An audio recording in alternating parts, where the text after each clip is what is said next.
Parliament ఎన్నికలకు Telangana BJP సమాయత్తమవుతోంది. రాష్ట్రంలోని అన్ని పార్లమెంట్ నియోజకవర్గాల్లో కాషాయి జెండా ఎగురవేయడమే లక్ష్యంగా ఆ పార్టీ నేతలు ప్రచార పర్వానికి తెరలేపారు. మరోవైపు నియోజకవర్గాల వారీగా అభ్యర్థుల ఎంపికపై బీజేపీ అధిష్టానం దృష్టి సారించింది. ఎన్నికల షెడ్యూల్ సమయం దగ్గర పడుతూ ఉండటంతో బీజేపీ అగ్రనేతలు తెలంగాణలో పర్యటనలకి రానున్నారు. ఈ క్రమంలో ప్రధాని నరేంద్ర మోదీ మార్చి మొదటి వారంలో తెలంగాణలో పర్యటించనున్నారు.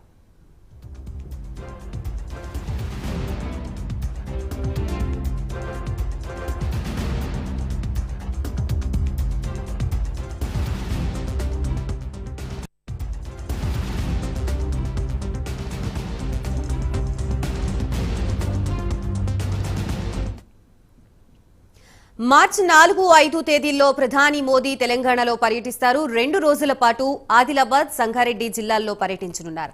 4వ తేదీన ఆదిలాబాద్ జిల్లాలో పర్యటించనున్న ప్రధాని అక్కడ పలు అభివృద్ధి కార్యక్రమాలకు శంకుస్థాపనలు, ప్రారంభోత్సవాలు చేస్తారు. అదే రోజు ఆదిలాబాద్ జిల్లాలో బీజేపీ బహిరంగ సభలో పాల్గొని ప్రసంగిస్తారు. మరుసటి రోజు సంగారెడ్డి జిల్లాలో పర్యటించనున్న ప్రధాని మోదీ పలు అభివృద్ధి పనులకు శంకుస్థాపనలు చేస్తారు. అనంతరం జరిగే బహిరంగ సభలో మోదీ పాల్గొని ప్రసంగిస్తారు. మోడీ పర్యటన నేపథ్యంలో సీఎం రేవంత్ రెడ్డికి పీఎంఓ ఆహ్వానం పంపింది.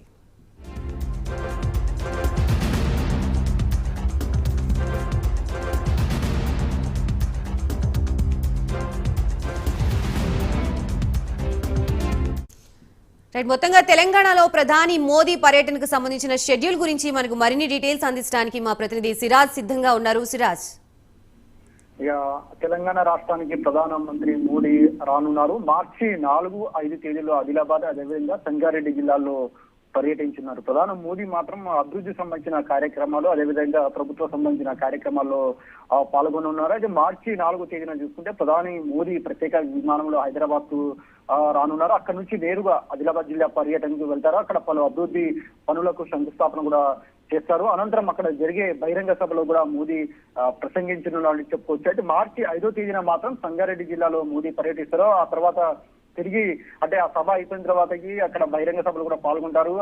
అక్కడ సభ అయిపోయిన తర్వాతకి మళ్ళీ తిరిగి హైదరాబాద్ నుంచి ఢిల్లీకి మోదీ బయలుదేరి వెళ్తారు. అయితే పార్లమెంట్ ఎన్నికల్లో తెలంగాణ మెజారిటీ స్థానాలు గెలిపే లక్ష్యంగా రాష్ట్ర బీజేపీ నాయకులు మాత్రం ఇప్పటికే చాలా వరకు కూడా అంటే టోటల్ గా చూసుకుంటే 400 సీట్లు పైన సాధించాలని చెప్పేసి కూడా ప్రత్యేకంగా ఫోకస్ పెట్టారు. ప్రస్తుతం ఏది ఏమైనా సరే 4, 5 తేదీలో మోడీ రాక సందర్భంగా అక్కడ ఉన్న అంటే ఆ 2 జిల్లాల్లో కూడా అక్కడ ఉన్న అధికారులు అన్ని ఏర్పాట్లు కూడా చేస్తున్నారు. ఎక్కడ ఎలాంటి అవాంఛనీయ ఘటన జరగకుండా ప్రత్యేకంగా సీసీ కెమెరాలు, అడుగున పోలీస్ యంత్రాంగం, అదే విధంగా బహిరంగ సభ జరిగే ప్రదేశాలు అంటే దాదాపు చూసుకుంటే 3-4 కిలోమీటర్ల దూరం వరకు కూడా 144 సెక్షన్ కూడా విధించడం జరిగింది.